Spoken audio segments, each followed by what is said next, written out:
கிறிஸ்துக்குள் அருமையானவர்களே, இந்த நல்ல நாளிலே ஆண்டவர் இந்த தினந்தோறும் ஆராதனையிலே ஆண்டவருடைய வார்த்தையை கொடுப்பதற்கு ஒரு விசை கூட கர்த்தர் அனுகிரகம் பாராட்டி இருக்கிறார். அவருடைய நாமம் மாத்திரம் மகிமையடையட்டும். அன்பு சகோதர சகோதரிகள், இதில் இணைந்திருக்கிற ஒவ்வொருவரையும் கூட இயேசு கிறிஸ்துவின் நாமத்தினாலே உங்களை வாழ்த்தி நான் வரவேற்கிறேன். ஆண்டவருடைய பிரசன்னம் உங்களையும் உங்கள் குடும்பத்தில் ஒவ்வொருவரையும் அப்படியே நிரப்பி ஆட்கொள்ளட்டும். இந்த நாளிலும் நமக்கு இந்த மாதத்திலே போதல் மூலமாக ஆண்டவர் நமக்கு நல்ல ஒரு வாக்கு தத்தத்தை கொடுத்திருந்தார். எரேமியா 31:14 அதனுடைய பிற்பகுதியை நான் வாசிக்கிறேன். எரேமியா 31:14 பின்பகுதி, என் ஜனங்கள் நான் அளிக்கும் நன்மையினால் திருப்தியாவார்கள் என்று கர்த்தர் சொல்லுகிறார். என் ஜனங்கள் நான் அளிக்கும் நன்மையினால் திருப்தி ஆவார்கள் என்று கர்த்தர் சொல்லுகிறார். இந்த அருமையான நேரத்திலே இந்த வார்த்தை ஒவ்வொரு குடும்பங்களுக்கும் அது ஆம் என்றும் ஆமேன் என்றும் நிறைவேற போகிறது. இதுவரைக்கும் ஒருவேளை பல நாட்களாக நம்ம ஜெபித்து ஒண்ணுமே நிறைவேறலையா? எசேக்கியேல் 37 அதிகாரத்துல கூட 1வது 2வது வசனத்தை பார்க்கும்போது எசேக்கியேலை கூட்டிட்டு ஆண்டவர் ஒரு பள்ளத்தாக்குல நிறைந்த எலும்பு கூட்டம் நிறைந்த பள்ளத்தாக்குல கொண்டு போவாரு. அப்ப இதெல்லாம் உயிரடையுமானே ஆண்டவர் எசேக்கியாட்ட கேட்டு அவர் என்ன சொல்லுவாருன்னா, எனக்கு தெரியாது, அது உமக்கு தான் தெரியும்னு. அப்புறமா சொல்லுவார், ஆண்டவருடைய ஆவி ஊற்றப்படும் போது இதெல்லாம் உயிர்ப்பிக்கப்படும். ஆண்டவர் அதே அதிகாரத்துல பின்னால நம்ம வாசிக்கும் போது எக்ஸ்பிளனேஷன் கொடுப்பாரு. இந்த உலர்ந்து போன எலும்புகள் எல்லாம் யாருன்னா இஸ்ரவேல் வம்சமே. ஏன் இவங்களை நான் எலும்புக்கு கூட கம்பேர் பண்றேன்னா, இவங்களோட நம்பிக்கையெல்லாம் அச்சு போயிட்டு உலர்ந்த எலும்புகளை போல இருக்கிறாங்க. இஸ்ரவேல் ஜனதா, இஸ்ரவேல் குடும்பத்தில் உள்ள மக்கள் ஒவ்வொருவரும் இப்ப எப்படி இருக்காங்க? நம்பிக்கையெல்லாம் போய் அவங்க எலும்புகள் உலர்ந்து போன நிலைமையில இருக்கிறதுனாலதான் ஆண்டவர் அது அந்த தரிசனத்தை அப்படி காண்பிக்கிறார். இந்த நம்பிக்கை வரணும்னா ஒண்ணு நம்ம செய்யணும் பாருங்க. நம்ம திருப்தியா இருக்கணும்னா ஒரு காரியம் செய்யணும். ஏசாயா 55:1-2 நம்ம பார்க்கும் போது தாகமா இருக்கிற நம்ம யாருக்கு கிட்ட போனோம்னா அருமையான ஆண்டவர் சொல்றாரு இல்லையா? ஏசாயா 55:1-2 வேதத்தை திறந்து வாசிச்சு பாருங்க. தாகமா இருக்கிறவர்களை நீங்கள் எல்லாரும் தண்ணீர்கள் அண்டைக்கு வாங்க, பணமில்லாதவர்களை நீங்கள் வந்து வாங்கி சாப்பிடுங்க, நீங்கள் வந்து பணமுமின்றி விலையுமின்றி திராட்சரசமும் பாலும் கொள்ளுங்கள். ஒரு தேவ பிள்ளைக்கு ஒரு திருப்தியான வாழ்க்கை எதுல கிடைக்குதுன்னு தெரியுமா? இந்த விஷயத்துலதான். தாகத்தோடு இருக்கிற நம்ம ஆண்டவரண்டை வரும்போது அவர் என்னன்னா பணமும் விலையும் இல்லாம 2வது வசனத்துல சொல்றாரு, என்ன கொடுக்கிறாரு? அப்பமில்லாததுக்காக நம்ம பணத்தை செலவழிக்கிறோம். என்னென்ன காரியங்களுக்காக நம்ம பிரயாசத்தை எடுக்கிறோம், ஒண்ணுமே நமக்கு திருப்தி செய்யல. திருப்தி செய்யாத பொருளுக்காக பிரயாசத்தையும் செலவழிப்பானேன். நீங்க எனக்கு கவனமாய் செவி கொடுத்து நலமானதை சாப்பிடுங்கள், அப்பொழுது உங்கள் ஆத்துமா கொழுப்பான பதார்த்தத்தினால் மகிழ்ச்சியாகும். இதுதான் ஒரு கண்டென்டட் லைஃப். ஒரு திருப்தியான லைஃப் எங்க இருக்குன்னா ஆண்டவருடைய வார்த்தையிலையும் பரிசுத்த ஆவியின் நிறைவிலையும் தான். எவ்வளவோ பிரயாசப்பட்டு என்ன சம்பாதித்தாலும் எல்லாம் நிறைஞ்சு ஏதோ ஒரு காரியம் இன்னும் நிறைவேறலைன்னா நம்ம முறுமுறுக்குறோம் இல்லையா? அதுல ஒரு அதிருப்தி, அதுல திருப்தியற்ற நிலை. அதனாலதான் ஆண்டவர் சொல்றாரு, பணமும் வேண்டாம், காசு வேண்டாம், ஒண்ணும் வேண்டாம், நீங்க வாங்க, இலவசமா வந்து இந்த அப்பமா இந்த பணம் இல்லாம ஆண்டவருடைய வார்த்தையும் அந்த திராட்சை ரசம் எதை குறிப்பிடுதுன்னா ஆண்டவருடைய அபிஷேகத்தை. இந்த ரெண்டையும் ஒரு குடும்பம், ஒரு குடும்பத்தில் உள்ள நபர்கள், ஒரு சகோதரி சகோதரன் யார் நம்ம பெற்றுக்கிறோமோ அவர்களுக்கு ஆண்டவர் ஒரு திருப்தியை தருவார். அப்ப இருக்கிறத வச்சு ஒரு சாட்டிஸ்பாக்சனை கொடுப்பார். இல்லாததை நினைச்சு நம்ம குறை சொல்ல மாட்டோம். ஒருவேளை எலும்புகள் உலர்ந்து போன நிலைமையில, விசுவாசம் அற்று போன நிலைமையில ஆண்டுகளாக ஜெபிக்கிறேனே, மாதங்களாக ஜெபிக்கிறேனே, நாட்களாக ஜெபிக்கிறேனே, இதுல இந்த விஷயத்துல எனக்கு திருப்தி இல்லையே அப்படி யோசிக்கிறீங்களா? ஆண்டவர் அண்டை சென்று அவர் தானே வார்த்தை சொல்றாரு, செவி சாட்சி கேளுங்க. ஆத்துமா பிள்ளை ஆத்துமா கொழுப்பான பதார்த்தத்தினால மகிழ்ச்சி ஆகும். அந்த மகிழ்ச்சி வரும்போது ஒரு நிறைவான லைஃப் நமக்கு கொடுக்கப்படும். அதுதான் ஆண்டவர் சொல்றாரு, என் ஜனங்கள் நான் அளிக்கும் நன்மையினால திருப்தி ஆவாங்க. ஃபர்ஸ்ட் அண்ட் ப்ரையாரிட்டி எதுக்கு நம்ம கொடுக்கணும்னா ஆண்டவருடைய வார்த்தைக்கு அபிஷேகத்திற்கும். அப்போது நம்முடைய ஆத்துமா கொழுமையான பதார்த்தத்தை உண்டது போல ரொம்ப கொழுமையா காணப்படும் பாருங்க. அப்ப நம்ம எல்லாத்துக்கும் ஸ்தோத்திரம் பண்ணிட்டு தான் இருப்போம். ஸ்தோத்திரம் பண்ணி ஆண்டவரை துதிச்சு, நான் முதல்ல சொன்னேன் இல்லையா, 43:21 ஏசாயால, இந்த ஜனத்தை எனக்கு என்று ஏற்படுத்தினேன், இவர்கள் துதியை சொல்லி வருவார்கள். இல்லாததை குறித்து நம்ம முறுமுறுக்க மாட்டோம், இல்லாததை குறித்து நம்ம மற்றவங்க இடத்துல புலம்பிட்டு இருக்க மாட்டோம். ஒரு தேவனுடைய பிள்ளைக்கு நல்ல அடையாளம் என்னன்னு தெரியுமா? இருக்கிறத வச்சு தன்னிருக்கிற காரியத்தை நினைச்சு ஸ்தோத்திரம் பண்ண இல்லாததை கத்த தானாக கொடுப்பார். அதை கோட் பண்ணும்படியாகத்தான் ராஜாக்கள் 4வது அதிகாரத்திலிருந்து நான் ஒரு இன்சிடென்ட் நான் இன்னைக்கு சொல்ல போறேன். ஒரு சுனேமியால பத்தி நம்ம பார்ப்போம். நிறைய தடவை நம்ம அந்த இதை கேட்டிருப்போம் சத்தியங்களை. இன்னைக்கு ஆவியானவர் என்னை ஏவுகிறதுனால வித்தியாசமான ஒரு கண்ணோட்டத்துல நம்ம இதை ஆவியானவர் தருபடி நம்ம படிப்போம். 2 ராஜாக்கள் 4வது அதிகாரம் அதோட 8வது வசனத்தை பாருங்க. பின்பு ஒரு நாள் எலிசா சூனேமுக்கு போயிருக்கும் போது அங்கே இருந்த கன்னம் பொருந்திய ஒரு ஸ்திரீ அவனை போஜனம் பண்ண வருந்தி கேட்டுக்கொண்டால், அப்படியே அவன் பயணப்பட்டு வருகிற போதெல்லாம் போஜனம் பண்ணும்படி அங்கே வந்து தாங்குவான். இங்கே சூனேம் ஊர்ல நல்ல கனம் பொருந்திய வசதி வாய்ப்போடு, ஏன்னா அவங்க ஸ்டேட்மெண்ட்ல கூட அவங்க ஏதோ ஒண்ணுக்காக வாஞ்சித்து பேசுவதை போல பின்னால உள்ள வசனங்களை நாம பார்க்கும்போது காண முடிகிறது. ஏன்னா ஒரு நல்ல திருப்தியான இருக்காங்க கனம் பொருந்தின ஸ்திரீ. ஆனா ஒரு தேவனுடைய மனுஷன் அந்த ஊருக்கு போகும்போது அவங்க கேள்விப்பட்டு அந்த எலிசா தீர்க்கதரிசிய என்ன செய்யறாங்க, என்னன்னா அவரை வருந்தி அவங்க வீட்டுக்கு அழைக்கிறாங்க. அங்கே அவரை வருந்தி கேட்டுக்கொண்டு சாப்பாடு எல்லாம் கொடுக்குறாங்க. அப்ப அதுக்கு பிறகு அவர் வரும்போதெல்லாம் என்னன்னா இந்த ஸ்திரீக்கு வீட்டுல தங்குறாரு.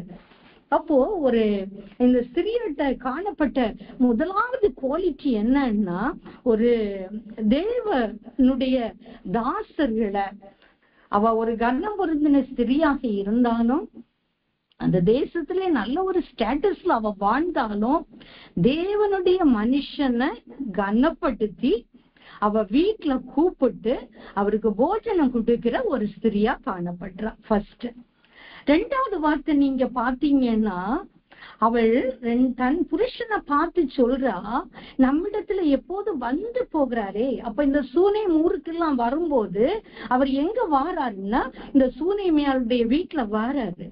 இவ ஸ்டேட்மெண்ட் சொல்றா. 2வது, தேவனுடைய மனுஷனாகி இவர் பரிசுத்தவான் என்று காண்கிறேன். இந்த மனுஷன் வந்து போகிறாரே, இந்த ஊருக்கெல்லாம் வரும்போது நம்ம வீட்டுக்கு வருகிறாரே, இந்த மனுஷன் பரிசுத்தவான் என்று காண்கிறேன். நல்ல ஒரு சாட்சிய புருஷன்கிட்ட சொல்றா. புருஷன மனைவி அந்த வீட்டுலதான் வாழ்ந்துட்டு இருக்காங்க. பட் இவ அந்த தேவனுடைய ஊழியக்காரரை தீர்க்கதரிசிய எப்படி காண்கிறான்னா பரிசுத்தவான். 3வது, இவ ஒரு காரியம் செய்யறா.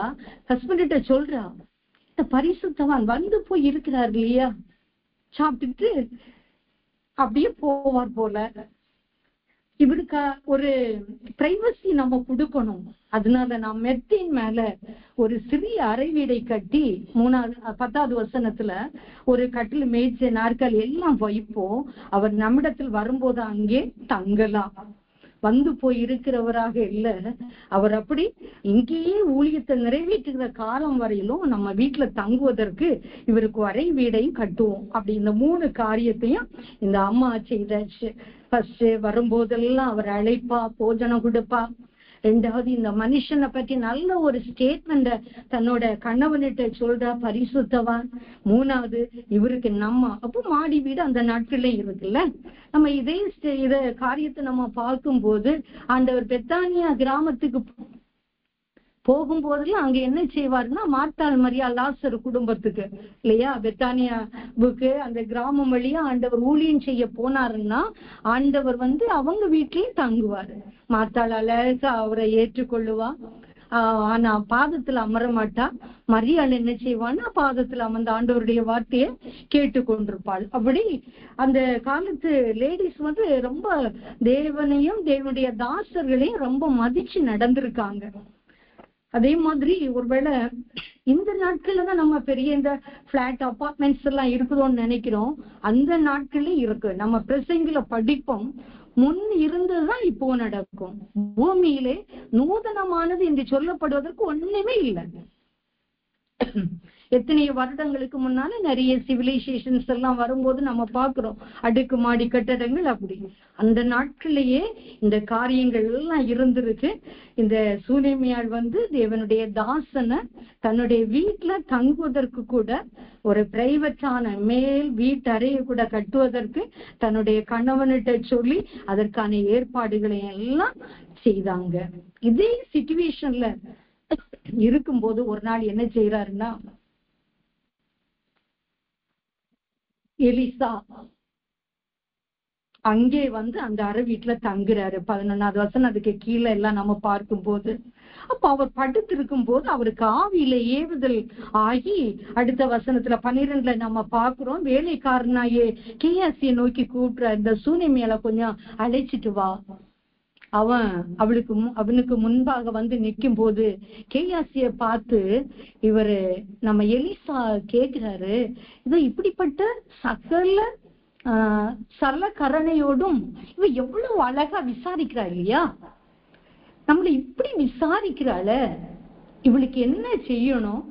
ராஜாவிடத்திலேயோ சேனாதிபதியிடத்திலேயோ ஏதாவது இவள்கிட்ட நான் காரியங்களை பேசணுமா, அவளை கேளுன்னு கேயாசிட்ட கேட்கிறாரு. ஆனா அவ என்ன அதுக்கு பதில் சொல்றா, என் ஜனத்தின் நடுவே நான் சுகமாய் குடியிருக்கிறேன். பட் அவளுக்கு ஒரு குறை இருக்கு, அது அவ அங்க காண்பிக்கல.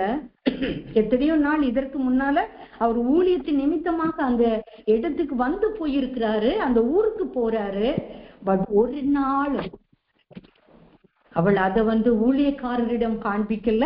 அவளது நடவடிக்கைகளும் அந்த குறைவை எந்த விதத்திலும் அந்த இடத்திலே அது வெளிப்படவில்லை. ஆண்டவருக்கு முன்பாக அவள் ஒரு நல்ல நிறைவான திருப்தியான வாழ்க்கை தான் வாழ்ந்து கொண்டிருக்கிறாள்.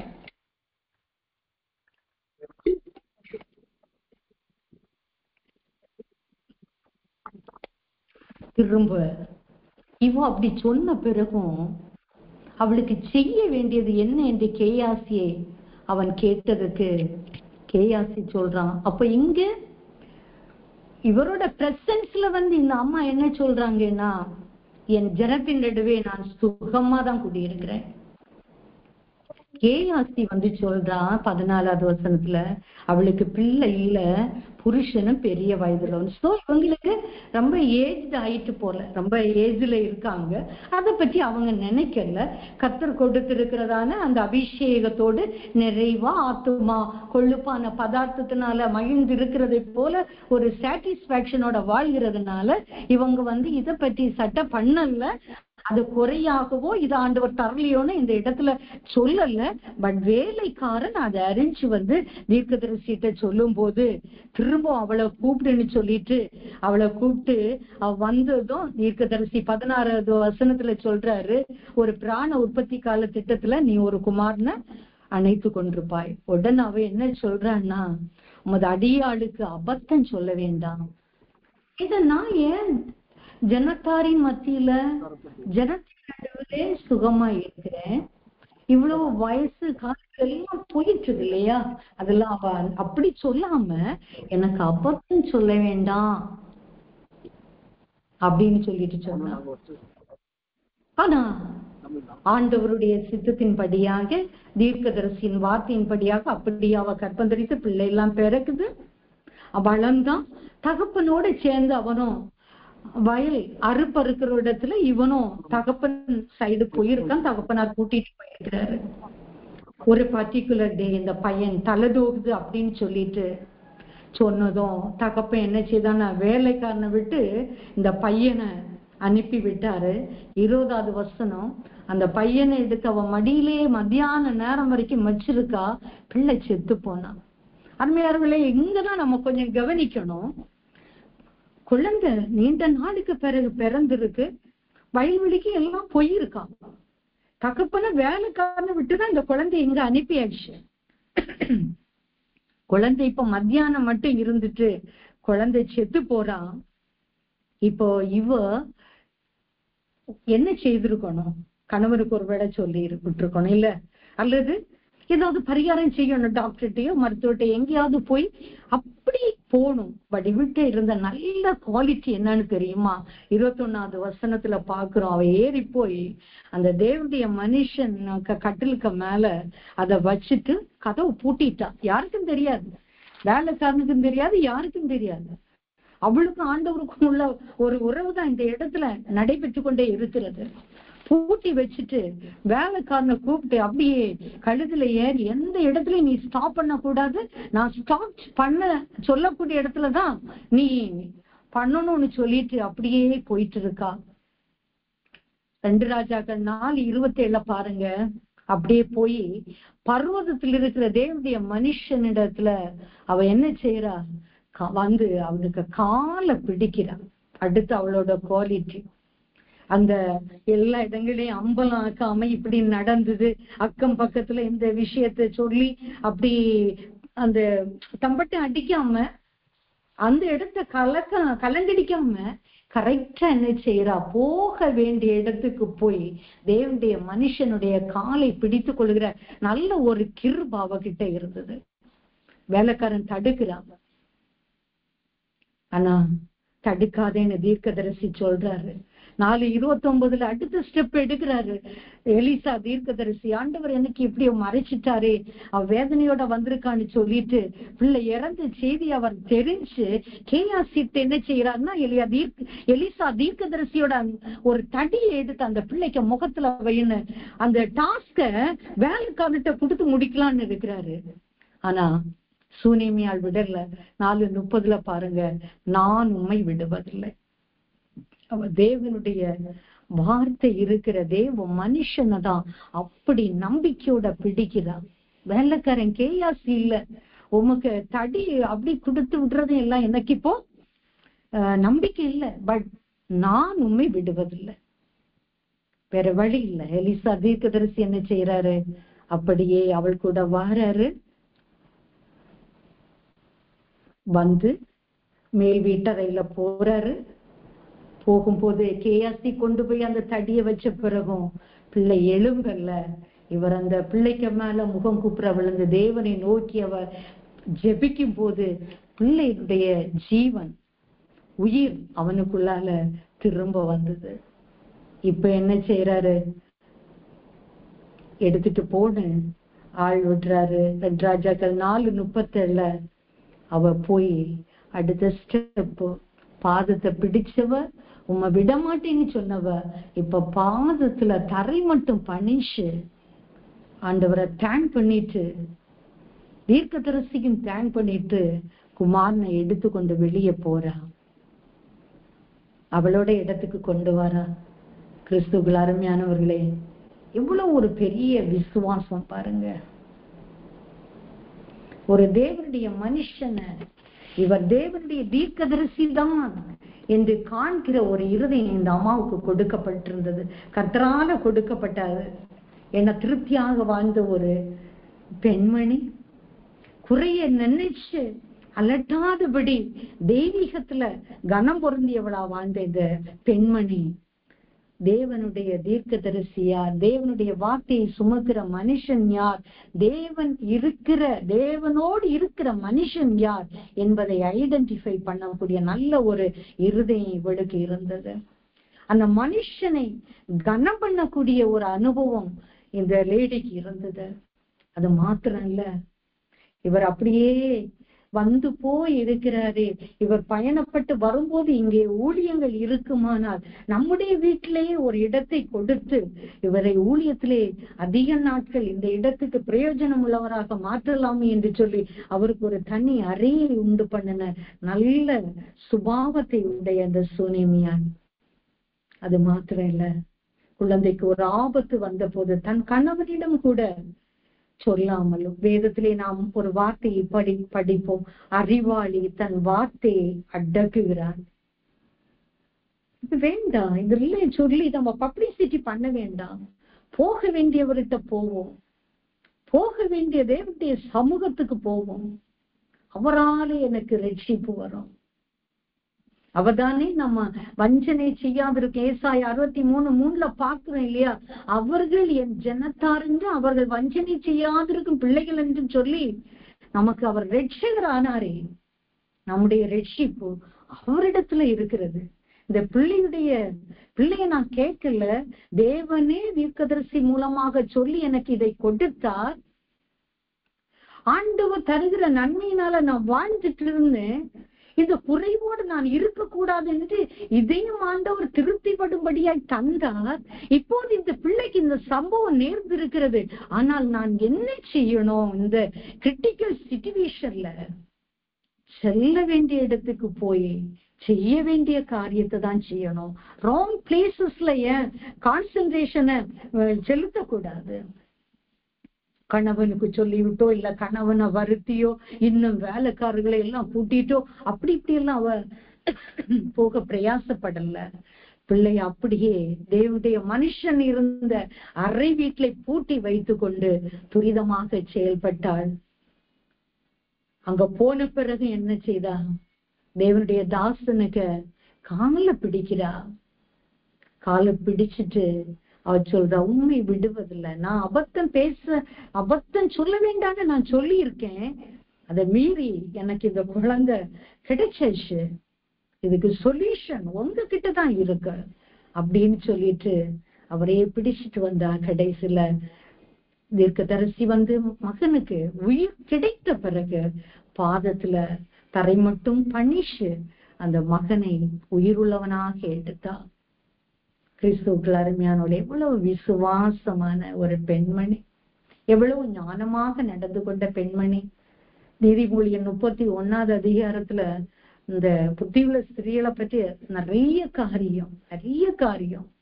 தன் வாயை ஞானம் விளங்க திறப்பா, எல்லாருக்கும் வீட்டுல உள்ளவங்களுக்கு படியளிப்பா.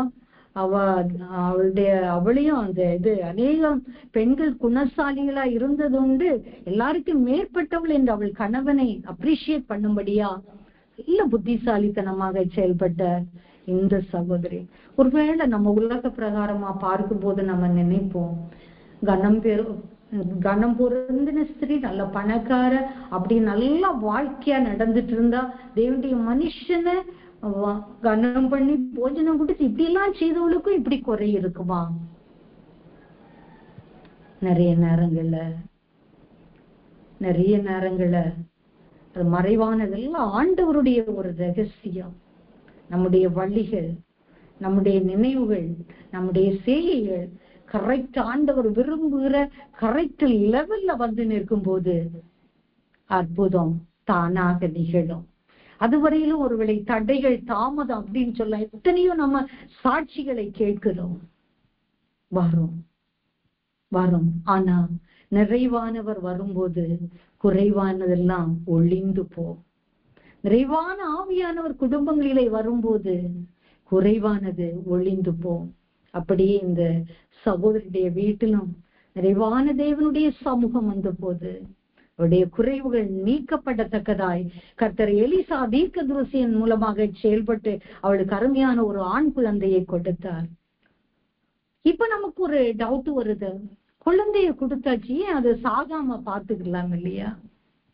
அங்கதான் இன்னும் நம்ம ஆண்டவருடைய பரம ரகசியத்தை நம்ம பார்க்கணும். ஏன்னா ஆண்டவருடைய பிள்ளைகளுக்கு நடக்கிறதெல்லாம் நன்மைக்கு.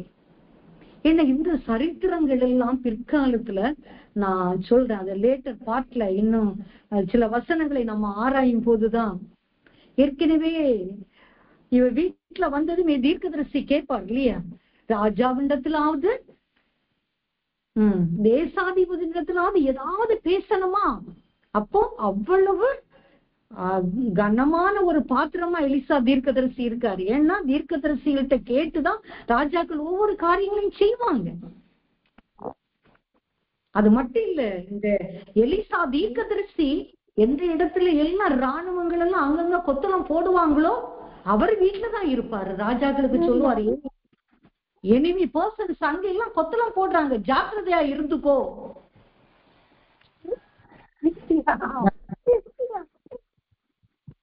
இப்படிப்பட்ட சிச்சுவேஷன்ல அவ எல்லாரும் இருக்க மத்தியில நான் இருக்கேன், ஒண்ணும் வேண்டான்னு சொன்னவ கொஞ்சம் இப்ப நம்ம யோசிக்கும் போது ராஜாவிடத்திலயோ தேசாதிபதியினிடத்திலயோ அவ்வளவு பேச அவ்வளவு பெரிய ஒரு மனுஷன் எதுக்கு இவள்கிட்ட அதெல்லாம் கேட்டிருக்காருல்ல, ஃபியூச்சர்ல ஏதோ காரியம் நடக்க போகுது. 2 ராஜாக்கள் 4:37 வாசிங்க. சாரி, 2 ராஜாக்கள் 8:1. நம்ம 4வது அதிகாரத்துல இந்த மேட்டர்ஸ் எல்லாம் பார்த்தோம். 2 ராஜாக்கள் 8வது அதிகாரத்துல போகும்போது அங்கே ஒரு காரியம், எலிசா தீர்க்கதரிசி சூரியமியால பார்த்து சொல்றாரு, 7 வருஷம் தேசத்திலே ஆண்டவர் பஞ்சத்தை வருவிப்பார், எங்கே அங்கிலும் போய் சஞ்சரி. குழந்தை சாகிறதற்கு ஒரு நோக்கம் உண்டு, இந்த பஞ்சம் வருகிறதற்கு ஒரு நோக்கம் உண்டு, இவ பிள்ளை இல்லாமல் இருந்ததற்கு ஒரு நோக்கம் உண்டு. கர்த்தர் முகாந்தரம் இல்லாமல் ஒரு காரியத்தையும் செய்யவே மாட்டார். 8வது அதிகாரம் 2வது வசனத்துல பாக்குறோம், இவ பெலிஸ்தரோட தேசத்துக்கு போனா 7 years 7 வருஷம் 7 வருஷம் இங்க போய் அவ சஞ்சரிச்சுட்டு அந்த 7 வருஷம் முடிவுல 8வது அதிகாரம் 3வது வசனத்தை பாருங்க, தன் வீட்டுக்காகவும் வயலுக்காகவும் ராஜாவினிடத்தில் முறையிட போனாள். இதுதான் 4வது அதிகாரத்திலையும் நம்ம பார்த்தோம். ராஜாவிடத்திலேயோ தேசாதிபதியிடத்திலேயோ நான் ஏதாவது சொல்லி உனக்கு ஏதாவது ரெக்கமெண்ட் பண்ணி வாங்க வேண்டிய காரியம் உண்டா? அன்னைக்கு அவளுக்கு எதுவும் இல்லை. பட் இப்ப காலம் நடந்தது 4வது அதிகாரத்துல ஒண்ணு இல்ல, என் ஜனத்தின் நடுவுல சுகமா இருக்கிறேன், எனக்கு யாருமே என்னோட நிலத்தையும் அபகரிக்கல, எதுவும் எடுத்துக்கிடல, எல்லாமே ஆல்ரைட்டா இருக்கு. பட் 8வது அதிகாரத்துல பஞ்சத்தின் நிமித்தமாக அவளுடைய மாடி வீடையும் எல்லா வயலையும் எல்லாம் விட்டுட்டு எங்க போயிருக்காங்க? யூதா தேசத்துல இருந்து சமாரியால இருந்து எங்க போயிருக்காங்கன்னா தேசத்துல. இப்போ 8வது அதிகாரம் 3வது வசனத்தை நம்ம பார்க்கும்போது அவ தன் வீட்டுக்காகவும், அப்ப யாரும் இந்த நாட்கள்ல நம்ம இந்த ஏரியால எல்லாம் ஒரே நிலத்தை வச்சுட்டு 3-4 பேருக்கு இந்த பதிவெல்லாம் செய்வாங்க இல்ல, ஏதாவது ஒயிட் பேப்பர்ல எழுதி கொடுத்து, அந்த மாதிரி அந்த நாட்கள்லயும் நடந்திருக்கு. முன்னமே நடந்ததுதான் இப்ப நடக்குது இல்லையா? பூமியில எதுவுமே புதுசா இல்ல, முன்னமே நடந்ததுதான் இப்போ ரொட்டேஷன்ல எல்லாமே நடந்துட்டு இருக்குது. இந்த லேடி இப்ப தன் வீட்டுக்காகவும் வயலுக்காகவும் ராஜாவிட்ட நிக்கிறா பாருங்க. இதே சிச்சுவேஷன்ல தான் ஆண்டவருடைய கிரியை அங்க செயல்பட்டு கொண்டே இருக்கிறது. 8:4 வாசிங்க. ராஜா கேயாசிட்டை அந்த நேரம் கேயாசி அங்க ராஜாட்ட நிக்கிறான். ராஜாவுக்கு அங்க ஒரு எண்ணம் கொடுத்திருக்கிறாரு, எலிசா தீர்க்கதரிசி செய்த எல்லா அற்புதங்களையும் எல்லாம் சொல்லுப்பா அப்படின்னு சொல்லும் போது, அவன் ஒன்னொன்னா சொல்லும் போது, விவரமா சொல்லும் போதுதான் இந்த சுனேமியாளுக்கு மகனை உயிர்ப்பிச்சத அங்க சொல்றாரு. அந்த டைம்ல இந்த லேடி அந்த இடத்துல போய் நிக்கிறா. இவ எதுக்கு போயிருக்கா? 7 வருஷமா எல்லாத்தையும் விட்டுட்டு போனா, யாரோ சம்படி அவளோட வீடையும் வயலையும் எல்லாம் எடுத்திருக்காங்க, அதை திரும்ப பெற்றுக்கொள்ள அவ போய் முறையிட போயிருக்கா. அதே டைம்ல கேயாசி எல்லாம் இவளுக்கு நடந்த அற்புதத்தை பற்றி நீட்டா எலிசா தீர்க்கதரிசி மூலமா என்னென்ன நடந்து எல்லாத்தையும் ராஜாட்ட அப்படியே சொல்லிட்டே இருக்காரு. சோ இப்போ 8:5 இவ இப்ப போய் நின்னு உயிர்ப்பித்த தன்னுடைய குமாரனோட போய் நின்று தன் வீட்டுக்காகவும் வயலுக்காகவும் முறையிடுறா. ராஜா என்ன செய்யறான்னு தெரியுமா? என்ன செய்யறான்? ஏன் அந்த மரணம் நடந்தது? அந்த மரணம் நடந்தது, உயிர்ப்பு வந்ததுனாலதான் இதெல்லாம் ஹிஸ்டரியில எல்லாம் டெபிக்ட் பண்ணி வச்சிருக்காங்க, எல்லாம் எழுதி பொறிச்சு வச்சிருக்காங்க. சோ பிற்காலத்துல உனக்கு நன்மை செய்யும் பொருட்டு கொஞ்சம் பஞ்சம் எல்லாம் வந்து அழிவை நோக்கி போகும்போது நீ எங்கேயோ போய் சஞ்சரிக்கிற. நீ வந்த பிறகு உனக்கு ஒண்ணு கூட குறைவில்லாம எல்லாம் மீட்டு எடுப்பதற்காக தான் தகப்பன் எல்லாவற்றையும் நன்மைக்கு எதுவாக செய்கிறார். அல்லேலூயா. நடந்ததெல்லாம் நன்மைக்குன்னு சொல்லுவோம், கண்ணீர் விட்டதெல்லாம் நன்மைக்குன்னு சொல்லுவோம், நான் உபத்திரவப்பட்டது நல்லதுன்னு சொல்லுவோம். நான் உபத்திரவப்பட்டது நல்லது, அதனால எப்படி உமது பிரமாணங்களை நான் கற்றுக்கொள்ளுகிறேன், நான் கை கொள்ளுகிறேன், அதனூடாக நான் வாழ்ந்து கொண்டிருக்கிறேன்னு நம்ம சொல்ல முடியும். இங்க ராஜா ஆர்டர் போடுறார், 8வது அதிகாரம் 6வது வசனத்துல, அவள் தேசத்தை விட்டு போன நாள் முதல் இந்நாள் வரைக்கும் அந்த 7 years வருமானம் அந்த வயல்ல இருந்து எவ்வளவு வருமோ அதெல்லாம் இன்ட்ரெஸ்டோட சேர்த்து கிடைக்கும்படி கர்த்தர் கிருபை செய்தார். எப்படி கர்த்தர் அவருடைய பிள்ளைகளை திருப்தி ஆக்குகிறார் பாருங்க. குழந்தை இறந்ததும் பயங்கர ஒரு நோவு தான், என்ன நடக்குமோன்னு ஒரு அங்கலாய்ப்பு தான். ஆனா குழந்தைக்கு உயிர் கொடுக்கிற ஒரு ரட்சகர், ஒரு பரிகாரி இருக்கிறார் என்பதை உணரும் போது அந்த வருத்தம் எல்லாம் மாறி அந்த பரிகாரி நன்மை செய்யும் போது எவ்வளவு சந்தோஷம். என் ஜனங்கள் நான் அளிக்கும் நன்மையினால திருப்தி ஆவார்கள். எங்க கிடைக்கும்? 7 வருஷம் இவ போன பிறகு வீடை எவனாவது டிமாலிஷ் பண்ணி வேற டைப்பா வச்சிருக்கலாம், வயல வேற எவனாவது வேற கிராப்ஸ் எல்லாம் போட்டு பயிரிட்டு வித்தியாசமா வச்சிருக்கலாம், அடையாளமே தெரியாத விதத்துல வீடும் வயலும் மாற்றப்பட்டிருக்கலாம். ஆனா ஜீவாதி தேவனுடைய தேவன் என்ன செய்யறாரு? இவள் வருகிற நாள்ல அங்க ஒரு கேயாசியையும் ஆண்டவர் ராஜாவிடத்துல அனுப்புகிறார். தெரியாது, சொல்லி வச்சு போனது கிடையாது. ஆக்சிடென்ட் எல்லாம் கேட்கிறாரு ராஜா, எப்பா உனக்கு எஜமான் எலிசா செய்த அதிசயங்கள் எல்லாம் சொல்லு. அவர் எல்லாம் சொல்லிட்டே இருக்கிறாரு.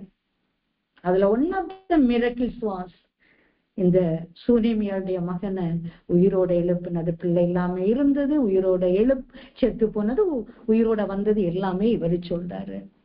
என்ன இப்போ வட்டியும் முதலும் எல்லாம் சேர்த்து அவள் விட்டு போன நாள்ல இருந்து அவள் வந்து சேர்ந்த நாள் வரைக்கும் உள்ள எல்லா காரியமும் நன்மைகளும் அவளுக்கு கொடுக்கப்பட்டது.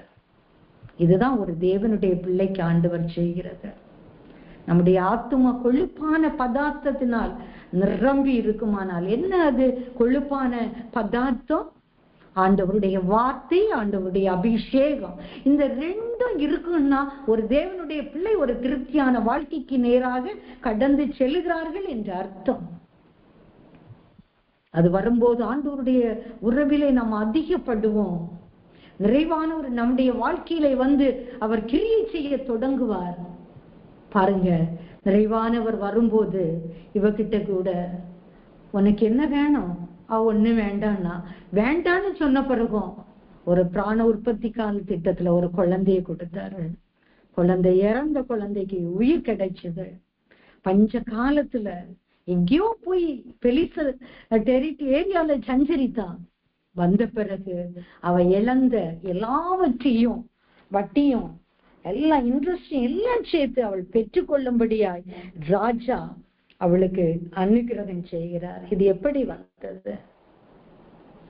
நாம் தேவனுடைய சமூகத்திலே நித்தமும் அமர்ந்திருந்து அவர் காலை தோறும் எழுப்புகிறாரே, கற்றுக்கொள்ளுகிறவர்களை போல நம்ம அமர்ந்து அவருடைய வார்த்தையை கேட்போம். இன்னைக்கு எந்த அதிகாரத்தை படிச்சோம், எந்த வார்த்தை நம்மோட பேசிச்சு, கொஞ்சம் யோசித்து பார்ப்போம்.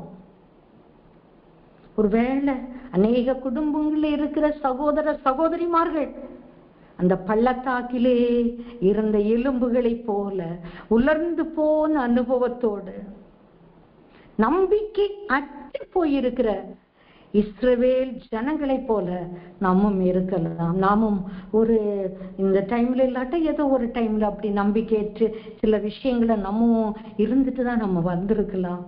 ஆனா இந்த தேவன் என்றைக்கு நம்மோடு இருந்து ஆளுகை செய்கிற தேவனாய் எப்போது பரிசுத்த ஆவியின் அபிஷேகத்தை அவர் ஊற்றினாரோ, வார்த்தையின் வெளிச்சத்திலே நம்மை நடக்க தொடங்கினாரோ, நாம் ஒன்றை நாம் கற்றுக்கொண்டோம். இதைவிட மேலானது ஒன்றுமில்லை. இவர் வந்தா எல்லாம் நடக்கும். இவர் வந்தா குறைவானது நீங்கி போவோம். இவர் வந்தா செத்து போன சரீரத்தையும் உயிர்ப்பிக்கக்கூடிய வல்லமையை கொடுத்து நம்ம எழுப்புவார், நடத்துவார். ஊழியத்தை இன்னும் செய்யும்படி அவர் நமக்கு அனுகிரகம் செய்வார். நொந்து போனீர்களோ, உலர்ந்து போனீர்களோ, ஆத்மா உயிரற்ற நிலைமையிலே காணப்படுகிறதோ, இந்த நாளில் அருமையான இரட்சகர் நமக்கு கொழுப்பான பதார்த்தத்தை போல விலையுமின்றி பணமுமின்றி வந்து சாப்பிடுங்கள்னு சொல்றாரு. ஏன் பணம் இல்லாததற்காக அந்த இது பிரயாசப்பட்டு தேவையில்லாததுக்காக உங்க பிரயாசத்தை ஏன் செழிப்பா வேஸ்ட் பண்றீங்க? ஏன் வேஸ்ட் பண்றீங்க? அப்பம் அல்லாததற்காக, அப்பமே இல்லை, அது போஷிக்கக்கூடிய மன்னாவே இல்லை, அதுக்காக எதுக்கு பணத்தை வேஸ்ட் பண்ற? கர்த்தருடைய வார்த்தையை பிடி, வார்த்தைக்கு வெளிச்சத்துல நடந்து கொண்டு இதை வேணும்னு கேட்போம். அப்ப பணம் விரயம் ஆகாது. திருப்தி செய்யாத பொருளுக்காக எதுக்கு நம்ம பிரயாசப்படுகிறோம்? அங்க இங்க பிரயாசப்பட்டு எல்லா எனர்ஜி வேஸ்ட் ஆனவர் லாஸ்டா வந்து தேவனுடைய சமூகத்துல உட்காருகிறோம். ஆண்டவரே, எல்லாம் எனக்கு ஃபெயிலியர் ஆச்சு, இப்போது பாரும் ஆண்டவரே, இப்ப நான் உணர்த்தப்பட்டு வந்திருக்கிறேன் ஆண்டவரே. நிறைய நேரங்கள் அப்படிதான் வரும். அருமையான தேவன் சொல்லுகிறார், அப்பமல்லாததற்காக பணத்தை செலவழிச்சது போதும்மா, கர்த்தருடைய பிரசன்னத்துல வா, கர்த்தருடைய வார்த்தையில வா. திருப்தி செய்யாத பொருளுக்காக அங்கே இங்கே ஓடி அலைஞ்சு பிரயாசப்பட்டோமே, எனர்ஜி எல்லாம் வேஸ்ட் ஆயிட்டு பலனை செலவழிச்சிட்டோமே. இப்போ இலவசமா கொடுக்கிற தேவனுடைய சமூகத்துல வந்து அவ எங்கேயும் தேடி போகலையே, ஒரு சுனேமியாள் அவ வீடை தேடி வந்ததே நன்மை. என்ன செய்தா? தேவனுடைய தாசனை, தேவனுடைய ஊழியக்காரனை, தேவனுடைய வார்த்தை இருக்கிற மனுஷனை கனம் பண்ணனா. பிள்ளைக்கு ஜீவன் போயிட்டது, பரிகாரங்களை தேடல. அந்த பரிகாரி எந்த தேவன் எனக்கு வார்த்தையை கொடுத்து அதன் மூலமாக பிள்ளையை தந்து என் குறைவை நிறைவாக்குனாரோ, இந்த காரியத்திலையும் எனக்கு பிரயாசத்தை நான் வீணா செலவழிக்க கூடாது. போக வேண்டிய திசையில போகணும், நேரா என்னுடைய வழி இருக்கணும், நேராக என் பாதை இருக்கணும். Correct place. பர்வதத்துக்கு போனா தேவனுடைய பர்வதத்திலே எல்லாம் பார்த்து கொள்ளப்படும். ஒரு ஆபிரகாம் போனார் இல்லையா, பிள்ளையை கொண்டு. மகனே, தேவனுடைய பர்வதத்திலே பார்த்து கொள்ளப்படும். ஈசாக்குக்கு பதிலாக அங்கு ஒரு ஆடு. தேவனுடைய பர்வதத்தில் இருக்கிற மனுஷனை நோக்கி தேவனை நம்பி போன சூனேமியாளுக்கு மகனுக்கு, இறந்த மகனுக்குள் திரும்ப உயிர் வந்தது. நாம் வஞ்சனை செய்யாதிருக்கும் பிள்ளைகள் என்று சொல்லி நமக்கு அவர் ரட்சகரானார். ஏன் அவர் ரட்சகனார்? இந்த ஜனத்தை அவருக்கென்று நம்மை ஏற்படுத்தி இருக்கிறார். இப்படிப்பட்ட ஊழியத்திலே நம்மை இணைத்திருக்கிறார். எதற்கு? அவரது துதியை சொல்லி வர ராஜாவுக்கு முன்னால கேயாசி ஒன்னொன்னுக்கு பிரைஸ் தலாட் சொல்லி இருப்பாரு, தேவனுக்கு ஸ்தோத்திரம் சொல்லி இருப்பார். இது செய்தாரு. தேசத்துல பஞ்சம், சூனேமியால் எங்கேயோ போயிருந்துட்டு அவர் திரும்பி வந்தா. ஆனா அதே அதிகாரத்துல நம்ம ஃபர்தரா வாசிக்கும் போது பாருங்க, பாவம் எலிசா தீர்க்கதரிசிக்க கூட இருந்த அந்த சீஷர்கள் தான் என்ன செய்யறாங்க? பஞ்சம் பசியை தீக்கிறதுக்கு கொமட்டி காய்களை வச்சு கூழ் காய்க்கிறாங்க. ஐயோ, பானையில சாவு, இந்த விஷயங்கள் எல்லாம் நடக்குது. அருமையான ஒரு கண்டென்டட் லைஃப், ஒரு திருப்திகரமான வாழ்க்கை கர்த்தர் தந்திருக்கிறது. போதும் என்று மனதுடனே நாம் இருக்கும்போது எங்க இல்லை, எந்த பார்த்த சரீரத்துல ஒரு குறைவா, கர்த்தர் பூரண சுகத்தை தர வல்லவர். பிள்ளைகளுடைய வாழ்க்கையில எதையோ நினைச்சு ஆண்டவர் இந்த காரியத்தை செய்தா நல்லா இருக்கும், நல்ல எல்லாத்துலயும் திருப்தி தான், ஆனா இந்த ஒரு விஷயத்துல திருப்தி இல்லையே. ஆண்டவர் சொல்றாரு, என் ஜனங்கள் நான் அளிக்கும் நன்மையினால் திருப்தி ஆவார்கள். அரசாங்க வேலையோ, அரசாங்க பட்டமோ, மற்றவர்கள் கொடுக்கிற நன்மைகளோ எப்போது நம்மை திருப்தி செய்ய. அதுதான் அந்த 55 ஏசாயா 1-2 வார்த்தையில அது கரெக்டா. தாகத்தோடு இருக்கிறியா, தண்ணீர் அண்டைக்கு வா. பணம் இல்லாம இருக்கிறியா, வா. வந்து எனக்கு சமூகத்துல உட்கார்ந்து நான் கொடுக்கிற அப்பமாகிய மன்னாவாகி இந்த வார்த்தையை உட்கொள். எதுக்கு பிரயாசப்பட்டு ஓடி ஓடி போய் திருப்தி செய்யாததுக்கெல்லாம் ஓடிட்டு இருக்க? நான் கொடுக்கிற திராட்சை ரசமாகிய அந்த அந்த அபிஷேகத்தை நீ பெற்றுக்கொள். அப்ப நீ அலசடி பட மாட்ட. இதான் வார்த்தைக்கு வெளிச்சத்துல இருந்த மரியாள் அலசடி படலையே. ஆனா வார்த்தை இல்லாம இயேசுவ நல்லா ஏற்றுக்கொண்டு அவருக்கு எல்லா ஆகாரங்களை எல்லாம் உணவு பதார்த்தங்களை கொடுத்து அலசடிப்பட்டா. பாதத்துல அமர்ந்தா அலசடி படமாட்டோம், அவர் கொடுக்கிற கொழுமையான பதார்த்தத்தினால திருப்தியாகும். இந்த நாள்ல ஆண்டவர் நமக்கு கற்றுக் கொடுத்த அந்த வார்த்தைகளின் வெளிச்சத்தின் வழியாக நம்முடைய விசுவாச வாழ்க்கையில இன்னும் அதிகமா, இன்னும் அடுத்த ஸ்டெப், ஆண்டவரே இன்னும் அடுத்த ஸ்டெப் நீ தருகிற வார்த்தைகளை நான் உட்கொள்ள உமது சமூகத்துல உட்கார்ந்து, அப்பா வார்த்தையாகிய மன்னாவை ஒவ்வொரு நாளுக்குரிய வார்த்தைகளை ஒவ்வொரு நாளும் பெற்றுக்கொண்டு கொஞ்ச நேரம் அபிஷேகத்துல ஜோம் பண்ணி ஒவ்வொரு நாளையும் நம்ம ஆரம்பிப்போம்னா கர்த்தர் நிச்சயமாகவே குறைவுகளை நிறைவாக்குவார். இழந்து போன காரியங்களையும் கர்த்தர் உயிர் பெற, ஒருவேளை சரீரம் செத்து போன நிலைமையில இருக்கா, அதிலேயே ஒரு உயிர் அடைய கர்த்தர் கிருபை செய்வார். சொன்னார்ல, பள்ளத்தாக்கில் உள்ள அந்த எலும்புகள் எல்லாம் இது எலும்பு இல்லப்பா, நம்பிக்கையற்று போயிருக்கிறதான இஸ்ரவேல் குடும்பங்களப்பா, இதை பார்த்து தீர்க்க தரிசனம் உரைச்சிட்டா போதும், நம்பிக்கை வந்துரும். இவர்களுக்குள்ளாலேயும் தீர்க்க தரிசனம் ஊற்றப்படும் போது எல்லாம் எழும்பி காது ஒன்றோடு அந்த அவயவங்கள் எல்லாம் பொருத்தப்பட்டதே அதனோட அப்படியே கர்த்தர் செய்வார். இழந்து போன காரியங்களை பெற்றுக்கொள்ள செய்வார். கர்த்தருடைய சமூகத்தை நோக்கி பார்ப்போமாம். நாம் யாவரும் ஜெபிப்போம். ஸ்தோத்திரம் ஆண்டவரே, எல்லாரும் கொஞ்ச நேரம் ஜெபிப்போமா, ஸ்தோத்திரம் பண்ணுவோமா. ஸ்தோத்திரம் ஆண்டவரே, ஸ்தோத்திரம் ஆண்டவரே, ஸ்தோத்திரம். யாரும் மௌனமாக இருக்க வேண்டாம் கர்த்தாவே. அப்பா நீங்க தருகிற நன்மையினாலதான் நாங்க திருப்தி ஆகணும். அப்பா ஆண்டவரே, நீங்க தருகிற நன்மையினாலதான் ஆண்டவரே நாங்க திருப்தி ஆகணும். ஆண்டவரே, உலக பொருள்களின் பின்னால நாங்க ஓடினா அது எங்களை திருப்தி செய்யாதப்பா. எங்களுக்கு திருப்தி செய்யக்கூடிய எங்களுக்குரிய எல்லா காரியங்களையும் திருப்தியோடு தருகிறவர் நீரப்பா. திருப்தி செய்யாத பொருள்களுக்காக ஆண்டவரே அப்பா எங்கள் பணத்தை, எங்கள் பிரயாசத்தை நாங்கள் செலவழிக்க கூடாது. முதலாவது தேவனுடைய ராஜ்யம், அவருடைய நீதியும் அப்பா உடைய சமூகத்திலே நாங்கள் பற்றி கொள்ளும் போது மீதியானதெல்லாம் எங்களுடைய வாழ்க்கையிலே கொடுக்கப்படும். டேடி உமக்கு நன்றி நன்றி நன்றி அப்பா. இந்த நாளிலே இணைந்திருக்கிறதான எல்லா குடும்பங்களையும் ஆண்டவருடைய சமூகத்திலே ஒப்பு கொடுத்து ஜெபிக்கிறேன் அப்பா. ஒவ்வொரு குடும்பத்திலுள்ள நபர்கள் மீது ஆண்டவர் அசைவாடுவீராக உடைய பிரசன்னத்தாலே நிரப்புங்க. எந்த இடத்தில் இருக்கிறார்களோ ஆண்டவரே நீர் அறிவீரப்பா. எந்த மனநிலையோடு இருக்கிறார்களோ நீர் அறிவீரப்பா. எல்லா குடும்பங்களுக்கும் இறங்கும் அப்பா. ஆண்டவரே இறங்கும் ஒவ்வொரு நாளும் ஆண்டவரே. இந்த தினந்தோறும் ஆராதனையிலே ஆண்டவரே ஏசப்பா இந்த தேவன் போதும் என்று சொல்லி நம்பிக்கையோடு வருகிறவர்களும் உண்டப்பா, நம்பிக்கை அற்று போய் வருகிறவர்களும் உண்டப்பா. எப்படிப்பட்ட சூழ்நிலையிலே வந்திருந்தாலும் ஒவ்வொருவரையும் கர்த்தாவே நீர் பலப்படுத்தும் ஆண்டவரே. ஆண்டவருடைய ஆவி ஊற்றப்படும் போது அந்த நம்பிக்கை இல்லாத அனுபவங்கள் எல்லாம் மாறி அவர்கள் கர்த்தரை நம்பிக்கையோடு பார்ப்பார்களே அப்பா, அதற்கேற்ற பெரிய பாக்கியத்தை தாங்க தாங்க தாங்க தாங்க தாங்கப்பா. ஒவ்வொருவருக்குள்ளும் அந்த அபிஷேகம் இறங்கட்டும், அபிஷேகம் இறங்கட்டும், அபிஷேகம் இறங்கட்டும். ஆண்டவருடைய வல்லமை இறங்கட்டும், இறங்கட்டும், இறங்கட்டும், இறங்கட்டும், இறங்கட்டும், இறங்கட்டும் அப்பா. தாகமாய் இருக்கிறவர்கள் ஓடோடி ஆண்டவரே உம்முடைய சமூகத்திலே வந்து கர்த்தர் கொடுக்கிற வார்த்தைகளை புசிக்கட்டும் அப்பா. நீர் கொடுக்கிற ஆண்டவரே அபிஷேகத்தை பெற்றுக்கொள்ளட்டும் அப்பா.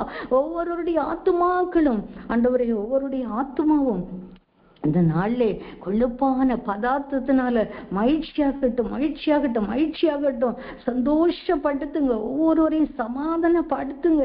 ஆண்டவர் கொடுக்கிற சமாதானமும் சந்தோஷமும் ஒவ்வொரு இருதயங்களிலும் இருக்கட்டும் அப்பா, இருக்கட்டும் ஆண்டவரே. இந்த நாடிலும் வந்திருக்கிற ஒவ்வொருவரையும் ஆண்டவரே பேர் பேராக தரந்தரமாக ஆண்டவரே கண்ணோக்கி பாருங்கப்பா, கண்ணோக்கி பாருங்கப்பா. எல்லாருக்காகவும் நாங்கள் ஜெபிக்கிறோம். இயேசுவே, இயேசுவே இரக்கமாயிரும். இயேசுவே, எல்லா குடும்பங்கள் மீதும் ஆண்டவரே உமது கிருபையை பொழிந்தருளுவீராக. இயேசுவே, ஒவ்வொரு குடும்பத்திலிருந்தும் வந்திருக்கிற ஒவ்வொருவருக்கும் தனித்தனியாக நீ செய்ய வேண்டிய காரியத்தை செய்யுங்கப்பா. இந்த நேரத்தில் யார் யாரெல்லாம் எதற்காக வேண்டிக் கொள்கிறார்களோ, ஏசப்பா ஏசப்பா ஏசப்பா ஏசப்பா, இயேசுவின் நாமம் அவர்கள் வேண்டுதலுக்கு ஆண்டவரே பதில் கொடுக்கும்படியாய் ஆண்டவருடைய நாமத்தினாலே ஜெபிக்கிறோம், ஆண்டவருடைய நாமத்தினாலே ஜெபிக்கிறோம் ஆண்டவரே. ஸ்தோத்திரம் ஸ்தோத்திரம். இந்த மகிமையின் நாள், இந்த ஓய்வு நாளை மனமகிழ்ச்சி நாளாக எண்ணிக்கொண்டு ஆண்டவர் இந்த ஆராதனையிலும் கலந்து கொண்டிருக்கிறார்களே அப்பா. காலையில இருந்து இதுவரையிலும் அப்பா எவ்வளவோ ஆண்டவரே பிரயாசங்களோடு அப்பா ஆண்டவரே சமயம் வாய்க்காவிட்டாலும் இந்த சமயத்தை ஆண்டவரே கர்த்தருடைய நேரமாக ஆண்டவரே இதையை செலவு பண்ணணும்னு வந்திருக்கிற அருமையான சகோதர சகோதரிகளை பலப்படுத்தும் பலப்படுத்தும் பலப்படுத்தும் பலப்படுத்தும். இதனுடைய பிரதிபலன் ஆண்டவரே நூறத்தனையாய் இவர்களுக்கு வருவதாக அப்பா. இவர்கள் ஜெபிக்கும் போதே அற்புதம் நடக்கட்டும். இயேசுவின் நாமத்தினாலே அதிசயங்களை காண பண்ணுங்க ஆண்டவரே. விடுதலை, சுகம், ஆரோக்கியம் உண்டாகட்டும் அப்பா. பொல்லாத நோய் நொடிகளிலே பீடிக்கப்பட்ட மக்களுக்கு கர்த்தர் விடுதலையை தாருங்க அப்பா. ஸ்தோத்திரம். தேவையில இருக்கிற ஒவ்வொரு குடும்பங்களின் தேவைகளை கர்த்தர் சந்திங்கப்பா ஆண்டவரே. அப்பா, வீடு வாசல் இல்லாத சகோதர சகோதரிமார்களுக்கு ஆண்டவரே ஆண்டவரே இந்த நாட்கள்ல ஏசப்பா அவர்களுக்கும் வீடு வாசலை ஏற்படுத்தி ஊழியத்திற்கும் ஒரு இடத்தை தாருங்கப்பா. உமக்கு நன்றி நன்றி நன்றி நன்றி நன்றி. எல்லா சரீரங்களுக்குள்ளாலும் ஆண்டவருடைய ஜீவன் இறங்கட்டும் அப்பா. ஜெபிக்கும் போதே ஆண்டவருடைய ஜீவன் இறங்கட்டும் அப்பா. ஒரு மாற்றத்தை காணட்டும் அப்பா. ஒவ்வொருவரும் அதை அனுபவிக்கட்டும் அனுபவிக்கட்டும், சரீரங்களிலே அனுபவிக்கட்டும் ஆண்டவரே. பலகீனமான பகுதிகள் எல்லாம் பலனடையட்டும் இயேசுவின் ரத்தத்தினால. ஸ்தோத்திரம் அப்பா. நம்பிக்கை இல்லாத ஒவ்வொருவருக்கும் விசுவாச நம்பிக்கையை கர்த்தர் வர்த்திக்க பண்ணும்படியாய் ஜெபிக்கிறோம் அப்பா. ஆண்டவரே, ஒவ்வொரு குடும்பங்களில் இருக்கிற பிள்ளைகளுக்காக வருகிறோம் அப்பா. ஆண்டவரே, நீ சுதந்திரமாக கொடுத்த எல்லா பிள்ளைகளையும் கர்த்ததாமே பாதுகாரும் அப்பா. ஸ்தோத்திரம் ஸ்தோத்திரம் ஆண்டவரே. சிறு பருவத்திலிருந்தே ஆண்டவரே கர்த்தருடைய வார்த்தையின் மீது நம்பிக்கை வைத்த பிள்ளைகள் ஜெப ஜீவியத்திலும் பரிசுத்தத்திலும் ஒழுக்கமுள்ள ஜீவியத்திலும் வாழ்ந்து வர கர்த்தர் கிருபை செய்யுங்கப்பா. எந்தெந்த குடும்பங்களிலே பிள்ளைகளினால வேதனைப்பட்டு இருக்கிறார்களோ அப்பா, அந்த பிள்ளைகளை எல்லாம் கர்த்தர் சந்தித்து ஆண்டவரே சந்தித்து அப்பா உம்முடைய அன்பை அவர்களுக்கு ஊற்றி பெற்றோரை நேசிக்கக்கூடிய இருதயத்தை கொடுங்கப்பா. ஸ்தோத்திரம். பெற்றோரும் பிள்ளைகளுக்காக திறப்பிலே நின்று ஜெபித்து அவருடைய ஆத்துமாக்களுக்கு உத்தரவு எடுக்கிறவர்களாக கர்த்தர் மாற்றி கூடிய சீக்கிரத்தில் எல்லாரும் அப்பா குடும்பமாய் சாட்சிகளாய் நிற்க கர்த்தர் கிருபை செய்யுங்கப்பா. ஸ்தோத்திரம். எல்லா குடும்பங்களையும் கர்த்தர் கண்மணி போல காரும் அப்பா. தேவைகளை சந்திங்கப்பா. தேவன் கொடுக்கிற சமாதானம், தேவனுடைய ஆளுகை ஒவ்வொரு குடும்பங்களிலும் இன்றும் என்றும் என்றென்றைக்கும் நிறைவாய் தங்கி இருக்கட்டும் அப்பா. ஸ்தோத்திரம். இம்மட்டும் கர்த்தர் எங்களோடு கூட இருந்து எங்களுக்கு கற்று தந்தீரே, உமக்கு நன்றி செலுத்துகிறோம் அப்பா. எல்லா கன மகிமை துதி ஸ்தோத்திரங்களை உமக்கே செலுத்துகிறோம். இயேசு கிறிஸ்து நாமத்தில் ஜெபிக்கிறோம். ஜெபங்களை நல்ல பிதாவே. ஆமேன் ஆமேன்.